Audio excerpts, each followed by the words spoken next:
Bienvenida a 4F Entrevistas. La vista, en este caso, de nuestra compañera, candidata, maestra, camarada, Gladys Requena, y de este servidor, Gustavo Villapol. Como ustedes saben, este es un programa que tiene la característica de conocer el lado humano de nuestros candidatos y candidatas. La hemos visto en muchas batallas políticas, pero hoy vamos a hacer una tremendura. Vamos a conocer quién es Gladys Requena. ¿Dónde se cría Gladys Requena? Bienvenida. Bueno, gracias Gustavo y a todo el equipo de 4F por esta invitación y a ustedes quienes disfrutan de este programa, gracias por siempre estar atentos a este canal, porque es una gran oportunidad para fortalecer la conciencia. Decirte, Villapol, que nací un 9 de noviembre, acabo de cumplir años. ¡Feliz cumpleaños! Del año 1952, es decir, hace como 50 años, un día como el 9, cumplí 18 años, somos 68 años. Nací en un pueblito que llaman Puerto Santo, que queda entre Carúpano y Río Caribe, en el lado más hacia la montaña que hacia la playa, pero muy cercano de la playa. Hija de una mujer venezolana, Celestina Requena. Soy hija de esas y de esos que llaman hijos naturales, porque no tengo apellido de padre. Y bueno, me crié con esa mujer, soy la octava de 9 hermanos. Y me tocó no criarme con hermanos, todos alzaron el vuelo en búsqueda de mejores condiciones de vida, de manera que casi que hasta los 11 años era yo casi la única solita en la casa. Mi mamá salía a trabajar, también a vender lo que se pudiera vender, a hacer comida en algunos espacios públicos, en algunas ferias de pueblo, etc. Hacía además hallaca, vendía pan, y con eso levantó 9 hijos. Y yo, hasta los 11 años, que ya no estuve más con mi mamá, crecí dentro de esa espiritualidad, de ver la fuerza de Celestina Requena, de mi madre, sola, y avanzando con sus muchachos. Ninguno fueron delincuentes, todos se abrieron camino en la vida, pocos estudios tuvieron mis hermanos mayores, y precisamente el afán por el estudio, y maduré muy rápido, muy chiquita. Tenía la visión de que, bueno, tuve hermanas que fueron trabajadoras en casas de familia, fueron domésticas, y algo aprendí yo en eso hasta los 11, que yo no quería ser doméstica de otra casa, y me conecté con el estudio, y mi mamá pues la convencí de que me mandara a vivir con un hermano en La Guaira, y llegué a La Guaira a los 11 años, de donde nunca más me he ido, y allí pues estudié el resto de mi primaria, tercer grado en adelante. Estudié mi bachillerato en el licenciado Aranda, estudié bachillerato comercial, porque además siempre vi la necesidad de que tenía que trabajar y no podía estudiar ciencias ni humanidades porque la vida era dura, muy dura, y no eran las mismas oportunidades que hoy tenemos. Me gradué de bachiller mercantil y comencé a trabajar como secretaria en una empresa, luego fui a un liceo como bibliotecaria y allí me volví a encontrar con mis profesores de bachillerato, y además fui una niña en el bachillerato, logré una beca trabajo, y desde tercer año fui como una especie de becada, pero con un trabajo.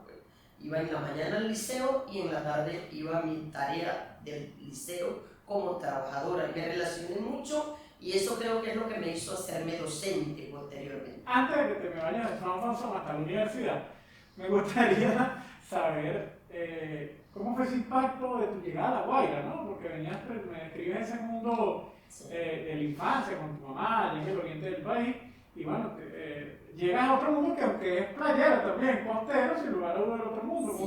¿Cómo fue qué recuerdas de ese primer impacto ahí? Bueno, fíjate, la infancia mía allá en Oriente no fue de playa, fue muy lejos, la playa no tenía edad para ir a la playa sola, y era en el monte con los animalitos, con los chivos, con las gallinas, con los pollitos, y eran mis juguetes, porque no tuve juguetes. Yo soy una de esas venezolanas que no tuvo juguetes. Y bueno, llego a La Guaira a vivir con un hermano, una cuñada. La vida no es la misma porque uno está como arrimadito. Y eso de vivir arrimadito no es fácil. Pero era mi hermano, me amaba mucho, era uno de mis hermanos más queridos, ya es difunto, y me chocó mucho las costumbres. Se burlaban de mí, de mi manera de hablar. Sabes que los orientales tenían un cantadito. Y entonces, bueno, eran los centrales, se creen que son los dueños de las cosas, cómo se hacen, cómo se dicen. Entonces los orientales eran como objeto de burla. Yo creo que eso es lo que me obligó a mí a estudiar castellano y literatura después en el Pedagógico de Caracas, y me hice profesora de castellano y de literatura. Aprendí a hablar correctamente, hago un gran esfuerzo por eso. Pero de niña choqué mucho con las costumbres, con la alimentación. Por ejemplo, yo no conocía lo que era el queso, lo que era la mantequilla, no comíamos nada de eso. Comíamos del patio una gallina que mi mamá le torcía el pescuecito y era gallina guisada, pues ahí estábamos. Pero no andábamos pendientes ni de salchicha, ni de cosas esas. Me chocó mucho el tema de la alimentación. Todavía cuando llegué a vivir a La Guaira se pilaba el maíz y se llevaba se cocinaba, se sancochaba el maíz y se llevaba a un molino que había allá en Pariata, muy cerca de mi casa donde yo vivía con mi hermano. Y a mí era la que me mandaba ese mandadito de llevar el maíz a las 5 de la mañana a moler. Todavía no teníamos la cultura total, te estoy hablando del año 63, 64. Todavía la harina tal, que ya tú conoces, que es un producto que se impuso, y que los alecos de entonces lo vendieron como el producto alimenticio nacional, pan. Lo vendieron como eso y sustituyeron entonces lo que fue el alimento real por la harina precocida. Eso me chocó. Y nosotros vivíamos alquilados en una casita con mi hermano. Decirte que me chocaba la vida en esos tiempos, eran los tiempos donde estaban surgiendo como el movimiento de la droga, y ya se veían muchachos jóvenes en el consumo de droga. Eso también me chocaba. Y no había tanto embarazo en adolescente en esos años, pero ya yo era, cuando te estoy hablando de 13 años, 11 años, llegué aquí 12, 13,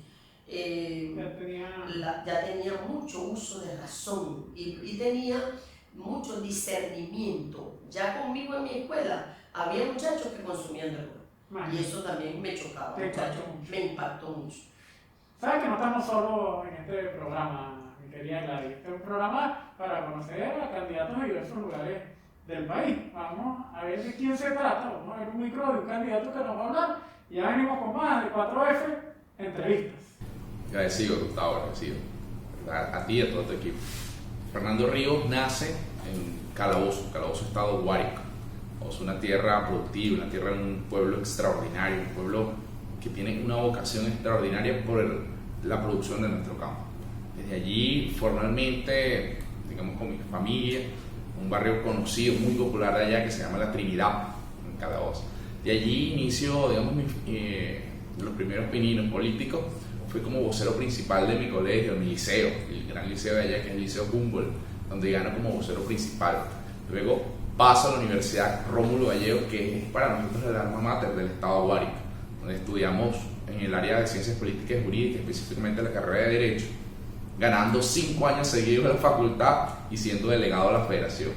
Fue donde, digamos, al calor del pueblo estudiantil nos forjamos las primeras grandes luchas reivindicativas, revolucionarias, de cara a la transformación de un modelo educativo de la cual nosotros enarbolábamos la bandera de la inclusión, la bandera de la calidad educativa, la bandera de la transformación genuina de ese modelo.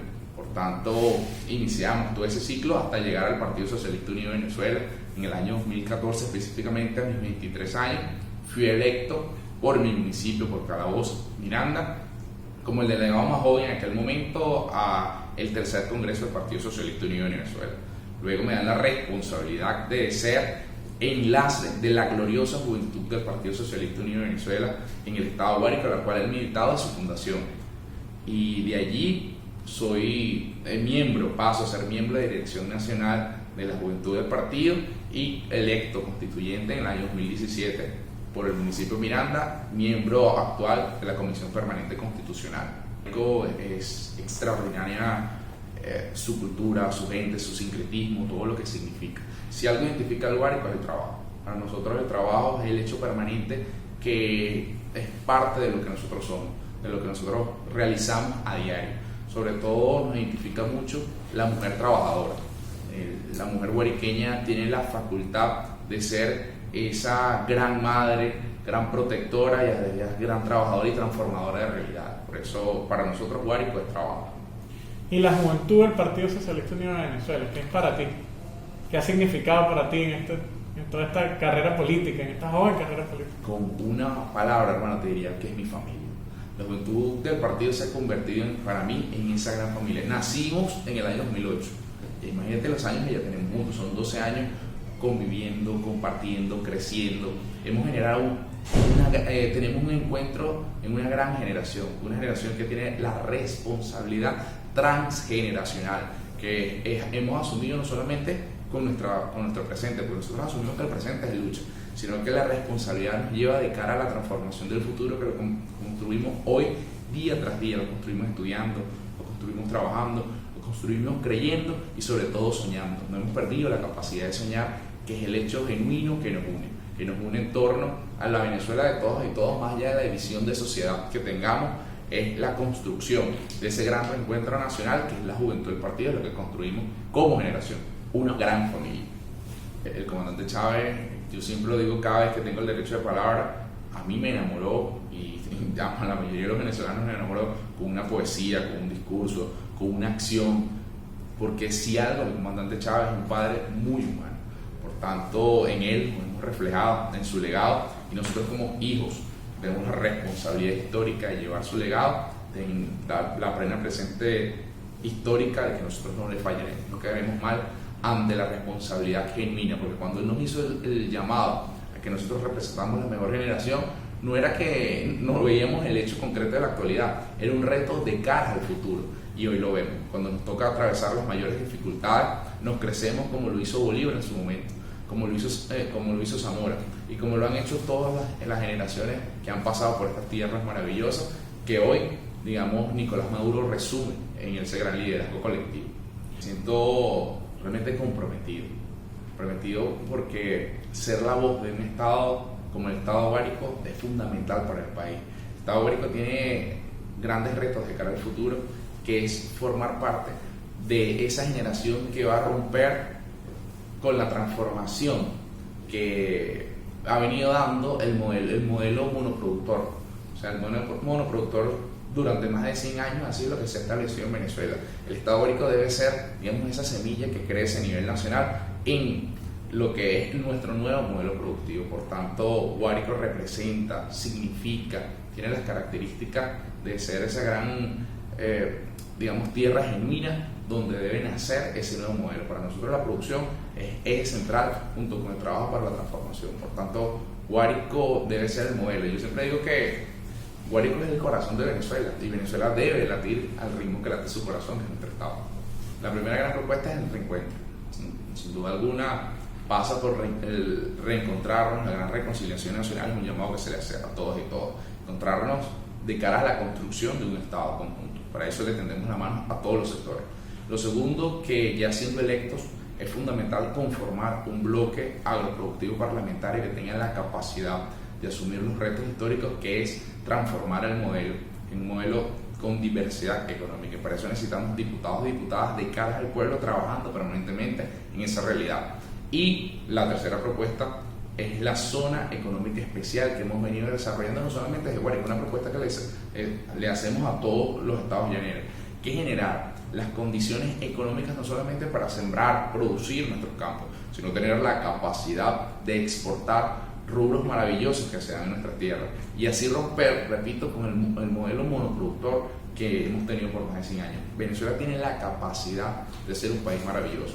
Yo tuve en el 2013, Gustavo, una ponencia en Córdoba, Argentina. En ese momento yo cerraba la ponencia diciendo que los argentinos se sentían orgullosos que el Papa era argentino. Los brasileños tienen la arrogancia de decir de que ellos tienen el Cristo Redentor. pero para los que creemos, Venezuela es el Edén. El Edén existe y es esta tierra maravillosa. Por tanto, la convocatoria es a seguir soñando, seguir creyendo en este Edén y bueno, seguir cultivando los frutos maravillosos que es esta tierra.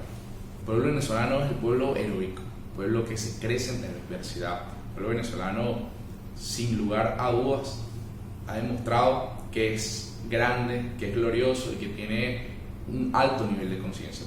Por tanto, el 6 de diciembre debemos rescatar la Asamblea Nacional, debemos garantizar la democracia y la mejor forma de hacerlo es participando. La soberanía es el ejercicio pleno de tu participación. Ve, exprésate y que este gran pueblo patriótico recupere la Asamblea Nacional para ponerla al servicio de todos y todas.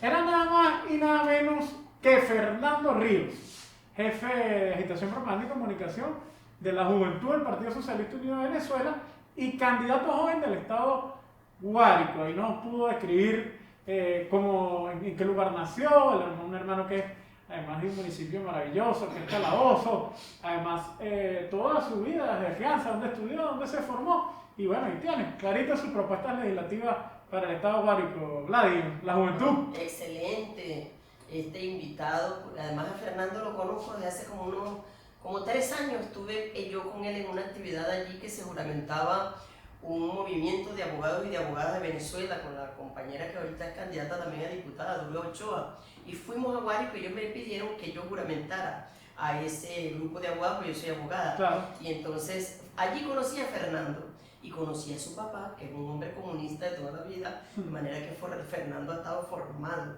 en estas ideas desde niño, pues, y verdad que es un muchacho extraordinario. Qué gusto, Fernando. Bueno, ahí tenemos pues esa juventud para la asamblea. Aquí estamos, experiencia y juventud en este programa el día de hoy. Gladys, te conectaste tú misma y para allá nos vamos con tus estudios superiores. Cuéntame cómo escogiste las carreras, cómo llegaste a estudiar esas carreras, literatura, luego leyes. Cuéntanos cómo fue ese proceso de educación universitaria de la RT. Fíjate, en mi afán por el estudio, de verdad me empeñé. Fue mucho sacrificio, pero con gusto, pues. Y me preinscribí en ese tiempo, me preinscribí en 2 carreras. Me preinscribí en el Pedagógico de Caracas, me preinscribí en la Universidad Central de Venezuela. En la Central escogí Administración, porque yo estudiaba Bachillerato Comercial. Claro. Y en el Pedagógico escogí Castellano y Literatura. La primera salí simultáneamente en las 2 carreras. Yo soy un testimonio de que aún con toda la discriminación que había, me ayudó un poquito mis calificaciones. Y eso fue, aunque la Cuarta República no le paraba nada de eso de calificaciones, pero fue un azar, pues toqué. Y toqué en las 2 carreras y opté por el pedagógico porque era la carrera que me permitiría, ya con segundo semestre, como en efecto fue así, segundo, tercer semestre, trabajar. Mi mamá todavía estaba en Oriente. Okay. Y yo me había fijado metas de sacar a mi mamá del ranchito donde vivimos toda la vida, de traérmela con 3 hermanos más, 2 mayores que yo y la última, pues mi hermana menor, yo le llevo 5 años. Pero era la penúltima. Yo soy la penúltima, Okay. de los 9. Y siempre tenía la meta de que cuando yo tuviera la oportunidad me traía a mi mamá. Mi mamá llegó a vivir conmigo, siendo una niña, en tu barrio, allá en Mamo, en la calle en el Carmen, en el callejón donde estaba el señor Guagua, claro, la señora María, por supuesto, una bodeguita. Allí fue mi primera casa alquilada de mi salario, 200 bolívares mensuales, y nos recogimos mi mamá y sus 4 hijos e hijas que vivíamos con hermanos todos regados, producto de las circunstancias económicas de la familia. Entonces yo opté por estudiar en el pedagógico porque en ese momento en que vivía alquilada, en el año 72, tenía 19 para 20 años, era secretaria. En el año siguiente conseguí cargo como secretaria en el liceo, licenciado Aranda. Y luego pude combinar el turno de estudio con el turno de trabajo entre el pedagógico y el liceo donde yo trabajaba como secretaria. Y desde el tercer semestre comencé a dar clases. Y entonces allí pues me abrí camino como profesora. Por eso me jubilé muy joven, con apenas 47 años de edad. Ya tengo 21 años de jubilada. Y bueno, aquí estamos en la segunda vuelta de esta vida, que me da 21 años más de tareas, de trabajo, como si no estuviera jubilada, pero me jubilé con 47 años de edad. Y entonces salí a estudiar del pedagógico, me gradué en el año 77, y en ese mismo año comencé a estudiar Derecho en la Universidad Central de Venezuela. Me llevó la vida a estudiar Derecho y no Administración por un conflicto personal, una separación de mi primer esposo, y empecé a conocer los vericuetos de la necesidad de conocer las leyes y todo lo que significaban mis derechos y todo eso, y eso me motivó. Y estudié Derecho, me gradué en el año 82, ejercí el Derecho durante 28 años, hoy tengo ya 44 años de graduada como abogada. O sea, fue prácticamente entre las dos carreras con 30 años, a los 30 años. Súper joven, a los 30 años ya era abogada, ya tenía la segunda carrera. Y en el medio de todo eso, Gladys, porque además esa era una época de mucho combate, yo me imagino que en algún punto te vinculaste a la política. Así es. Porque además nuestra vinculación a la política es una vinculación generalmente al servicio, ¿no? Sí. Desde nuestra perspectiva de vida.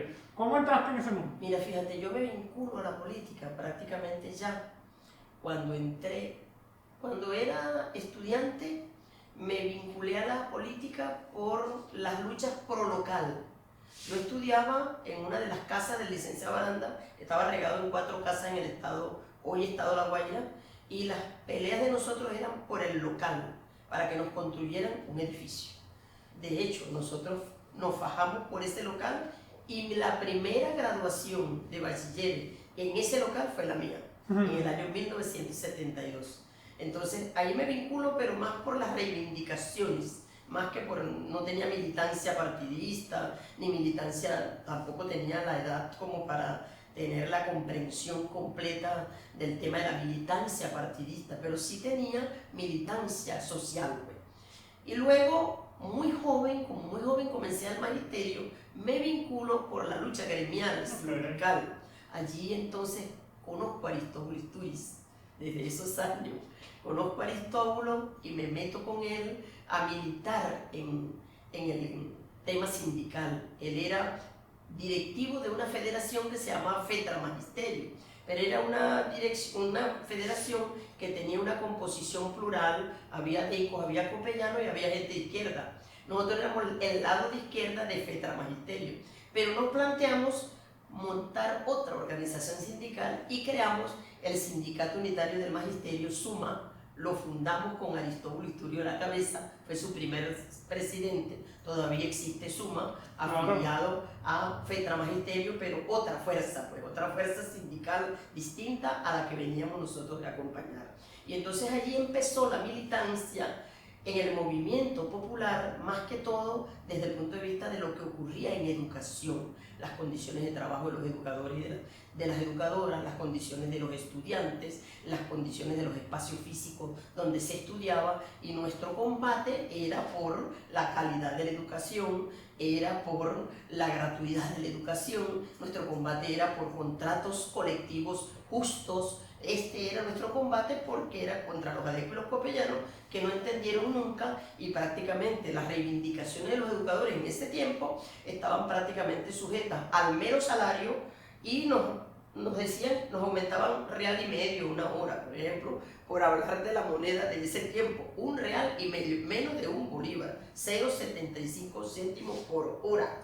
Era lo que aumentaba, y nada que ver con condiciones de trabajo, con condiciones de estudio, de posgrado, de formación, nada que ver, no existía. Entonces fue, al calor de eso es cuando entro yo. Además también tengo una militancia en el movimiento social, en el movimiento cooperativo, desde el año 1988. Fundamos la cooperativa Guali España y en La Guaira, teníamos mercados de venta de productos de primera necesidad. Cuando el año 89, la rebelión popular, estábamos nosotros en la efervescencia de nuestra participación en el movimiento cooperativo, por el movimiento social, nos vinculamos por allí para atender esas necesidades. Y luego, ya por los años 90, comenzamos a conectarnos con la militancia partidista. Mi militancia partidista en la causa era fue mi primera militancia partidista. Ya nos vamos a ir por esa vía, mi querida Gladys. muy interesante todo lo que nos ha contado. Les aseguro que incluso mucha gente que la conoce hace muchos años no conoce tanto detalle de tu vida personal. Yo estoy seguro que aquí en el estudio hay uno que está ahí con los ojos pelados conociendo a su camarada de tantos años. Ya venimos con más, vamos a ver este micro que nos tiene preparado el equipo de producción sobre un poco el contexto que estamos viviendo ahorita y volvemos con más de 4F, entrevistas. Esta es una jornada muy importante que debe afirmar el nuevo camino de Venezuela. China hace más de 40 años tomó un camino para la expansión y el desarrollo de sus fuerzas productivas. Y en ese camino fue perfeccionando la estrategia, las políticas, y fue creando en el aprendizaje todos los mecanismos necesarios en su política empresarial, en su política fiscal, en su política monetaria, en su política de inversiones, todos los mecanismos necesarios para facilitar y consolidar el camino de la expansión y el desarrollo, el crecimiento de las fuerzas productivas. Cuando se habla de expansión, crecimiento de las fuerzas productivas de un país, todo tiene que verse y medirse en desarrollo de la riqueza, desarrollo del Producto Interno Bruto real, de la economía real que hablamos nosotros. A mí me gusta hablar mucho de la economía real, porque también en los últimos 30, 40 años, en el capitalismo occidental, se desarrolló una economía de papel, una economía de la especulación, una economía de la llamada economía del mercado, que no está sustentada en la satisfacción de las necesidades reales del ser humano, de la sociedad, de la familia. Veíamos las palabras del presidente Nicolás Maduro en ese encuentro con los chinos, explicando bien el detalle, cuál es la vía con esta asociación estratégica, pero sobre todo en el marco de la ley antibloqueo. Estábamos en un encuentro muy interesante que tuvo el presidente de la República y que delinea un poco la nueva geopolítica en el continente y la presencia contundente de una potencia como China aquí en Latinoamérica. Pero ahorita vamos a hacer un análisis de eso, Lai. Teníamos una conexión de cómo comenzaste tu militancia partidista. No quiero que se me escape el detalle de esta candidata que tenemos el día de hoy. Pero además eso quiero que me ayudes a conectarlo, porque ya estamos en el último segmento del programa, con tu encuentro con la Revolución Bolivariana. Me hagas una pequeña síntesis, cómo conectaste esa primera militancia partidista, militancia bolivariana y la llegada, la irrupción a la historia del comandante Hugo Chávez. Claro, bueno, sí, más o menos por los 90, 91, 92, 93, comienza esa relación con la causa R. Me hice militante de la causa R, también fui parte de la división de la causa R, sí. Luego surgió el PPT, tuve un rato en el PPT, y volvimos a quedar como independientes, todo un equipo de trabajo con los que yo he hecho política durante muchos años, quedamos nuevamente como independientes. Pues en verdad que el tema de una de las cosas que no me lograba conectar era el tema de la izquierda, el tema de la unidad, y yo no lo asimilaba de por qué teníamos que ser cada uno por un lado toleteado, por qué no unirnos, por ejemplo, ¿no? Por eso, así es, y por eso de verdad no era muy afanada con el tema de la militancia. Pero en el año 92, como ya nosotros venimos del combate contra esa clase política, desde el magisterio, pues vengo con toda una piel ya preparada para la contención por un sentimiento de clase, viene la rebelión militar. No, viene primero el Caracazo, que ya te hice mención antes.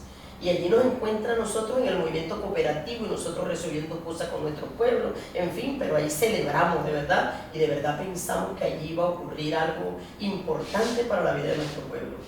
No ocurrió muchas cosas en el 89, pasó todas las cosas que ocurrieron, se abrió como una nueva etapa allí empieza como otra vida para el país y esperanzas para el pueblo. Pero lo que vino a cerrar ese ciclo y que abrió definitivamente el camino de esperanza, que aún hoy nos encontramos en ese camino, fue la rebelión militar.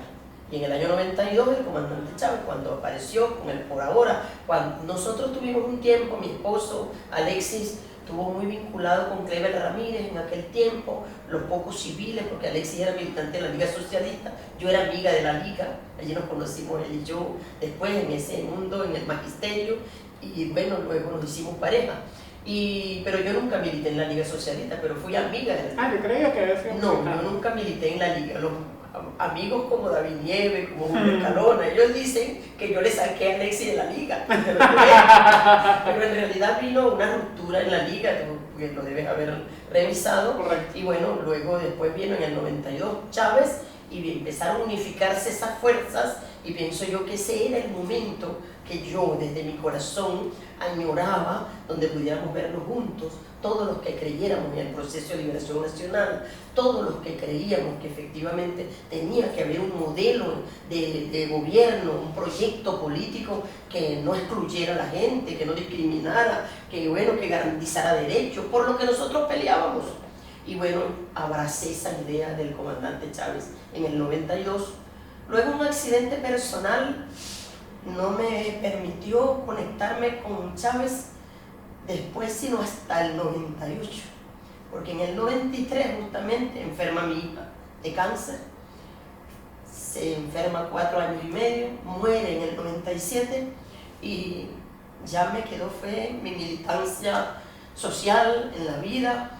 Y de ahí entonces nos conectamos más con el comandante Chávez, vino el proceso electoral, nos conectamos en esa campaña y fui legisladora en el año 2000 por el Consejo Legislativo del Estado de La Guaira y ahí comenzó toda esa conexión sin que hubiera tenido esa oportunidad de transitar mucho antes y quizás hubiera tenido mayores vivencias al lado del comandante Chávez por ese espacio. No lo extraño porque estuve dedicada a la vida de mi hija y fue para mí una misión de vida, la cumplí y bueno, luego continuamos la ruta ya pues entregada las cuentas de todo lo que hicimos por la vida de María Alejandra, que Dios la tenga en la gloria. Y seguidamente después del año 2000 vino todo este episodio que ya prácticamente hoy es el mismo, con marchas y contramarchas, con contradicciones internas. Milité en el movimiento Quinta República, fui constructora del Partido Socialista Unido de Venezuela, me gané mi puesto en la dirección nacional con un número de batallones que conquistamos allí, tú sabes, contra viento y marea. Era muy difícil la unidad en aquellos tiempos, fueron momentos muy duros porque bueno, venía una gran cantidad de gente de participar con el comandante Chávez desde la cárcel y yo no tuve esa oportunidad y por supuesto me vine conectando más con el comandante Chávez prácticamente ya en el año 2010 cuando fui candidata y fue aprobada mi candidatura para la Asamblea Nacional para el periodo 2011-2016. Y bueno, de ahí en lo adelante, lo que ya tú sabes que ocurrió, se nos apagó esa luz en el túnel de lo que es el proyecto histórico por la desaparición física del comandante Chávez. Y bueno, asumimos su legado, lo he asumido con devoción, con disciplina, con amor, con mucho criterio de poder avanzar a mantener vivo su legado. Soy una de sus guardianas de ese legado y bueno, aquí nos tenemos hoy pues en esta historia de que hoy vuelvo a ser candidata a la Asamblea Nacional. Cuando los entrevistados son buenas se las pone poquito a uno y para allá vamos. Estamos ya casi cerrando este programa, Gladys, pero no te puedes ir sin precisamente conversarnos del momento histórico que estamos viviendo y tu papel como candidata. Sin lugar a dudas estamos en el medio de un conflicto muy duro. Yo creo que desde hace 200 años no vivíamos un asedio y un conflicto con una potencia tan grave como la que tenemos en la actualidad. Y en el medio de esa realidad, Gladys Requena de nuevo está en la vanguardia. Gladys Requena está como candidata a una nueva Asamblea Nacional. Cuéntanos cuál va a ser tu papel ahí y para cerrar, cuáles serán tus propuestas en este nuevo periodo legislativo. Sí, así es. Bueno, en primer lugar, entender que hacemos parte de un proyecto y que las propuestas no son individuales, no son particulares, hacen parte de la esencia del proyecto y nosotros somos el motor pues, que va a impulsar esas ideas. Y yo pudiera decirte que efectivamente comparto contigo, Gustavo, que también es candidato lista a la Asamblea Nacional, ya me acepté tu campaña. Comparto contigo que estamos viviendo, y por los años que yo tengo, viviendo el momento más difícil que le ha tocado vivir al pueblo de Venezuela en 200 años. Pues. O sea, son tiempos que yo pudiera, de la jerarquía de las luchas de independencia profundas, porque te lleva a lo profundo de la lucha. Y es precisamente que estamos enfrentando un imperio poderoso, y este imperio poderoso se ha planteado liquidar el sueño de patria del pueblo de Venezuela. Y precisamente por eso es tan complejo el momento que vivimos, y por eso hay que trabajar tanto, no solo la emocionalidad de nuestro pueblo, sino la racionalidad de que nuestro pueblo tiene que aprender, como lo ha aprendido millones de venezolanos, pero convocamos a más, a que comprendan la dimensión del enemigo y por qué esta batalla que nosotros estamos librando. Yo soy de la opinión que esta Asamblea Nacional va a marcar una nueva etapa en la vida política de este país, porque es una Asamblea Nacional que tiene no solamente que hacer las leyes que demanda hoy la propia ley antibloqueo, donde nosotros tendríamos que llegar a esa asamblea a desarrollar la misma ley antibloqueo que va a dar origen a otro conjunto de leyes. Un conjunto de leyes que están saliendo del trabajo constituyente, que ya por el momento constituyente que vivimos, con 545 voceros y voceras allí en esa Asamblea Nacional Constituyente, muchos sueños están ya expresados en proyectos de ley. Yo puedo hablarte, por ejemplo, de la Ley de Protección Integral a los Adultos y las Adultas Mayores, por ejemplo. Y el otro tema, todo el tema de los derechos humanos en sentido general, que abrace a los adultos mayores, más allá de pensiones, más allá que pueda, es la participación política, es el derecho a la recreación, es el derecho a la vivienda, un conjunto de derechos que ya están establecidos en nuestra Constitución, pero que tenemos nosotros que profundizarlo en un marco legal que le dé estabilidad y fuerza a ese sector etario de la población. Y yo me sumo a todo ese trabajo ligado a los derechos humanos. Y ahí entran personas con discapacidad, ahí entran pueblos indígenas, ahí entran las mujeres, entramos las mujeres, sectores que han sido reivindicados por la Revolución Bolivariana y que esta asamblea tiene que ser un punto de partida para seguir consolidando logros y avanzando en nuevas conquistas. Y en ese sentido, además la asamblea tiene que avanzar en la diplomacia de paz, necesariamente, porque nosotros todavía apenas ganando la asamblea tendríamos que irnos por el mundo a explicarle al mundo nuestra verdad. Tendríamos que ir a mostrar la dimensión de la batalla que nosotros estamos librando y para que se conozcan las razones por las cuales nosotros y nosotras batallamos hoy y por eso y por qué nos planteamos rescatar la Asamblea Nacional. Creo que se trata de llevar a la Asamblea Nacional las aspiraciones, las expectativas, los sueños de patria de Hugo Rafael Chávez Frías, que va más allá, que va a estar expresado cuando lleguemos allá con sus fotografías, las de Bolívar y de Chávez. Pero son las fotografías, pero no son solo las fotografías, son sus aspiraciones. ¿Qué sueños de patria tuvo Bolívar? ¿Qué sueños de patria tuvo Chávez? ¿Qué sueños de patria tiene Nicolás Maduro Moros? ¿Qué sueños de patria tiene el bloque histórico de la Revolución Bolivariana? Y ahí está la agenda de un tiempo que es como el tiempo de lo que llamaríamos nosotros más de los objetivos históricos del Plan de la Patria, que no tienen temporalidad, sino que se mide su temporalidad es con la consolidación del proyecto, con la independencia, con la soberanía, con la construcción de la nueva geometría internacional con lo que significa el salvar la humanidad y el planeta. Esos 5 objetivos históricos se conectan con el plan que debe desarrollar la Asamblea Nacional para avanzar en el objetivo más preciado, precisamente, que es el conquistar la independencia y la soberanía y poder propinarle al imperio norteamericano el golpe más gigantesco que pueblo alguno le puede propinar al imperio norteamericano, que es precisamente un pueblo con una conciencia, con una organización, con capacidad de movilización, y un pueblo consciente de que quiere ser libre y de que quiere y que no va a permitir que la bota norteamericana se ponga sobre el suelo venezolano y que liquiden los sueños de este pueblo. Entonces, no más injerencismo en los asuntos internos, tenemos mucho que legislar en torno a ese tema. La ley del bloqueo, antibloqueo es fundamental, porque además es una ley constituyente, pero eso nos va a permitir a nosotros avanzar en el combate contra el imperialismo norteamericano mientras el bloqueo exista. O sea, esta asamblea va a enfrentar el bloqueo norteamericano.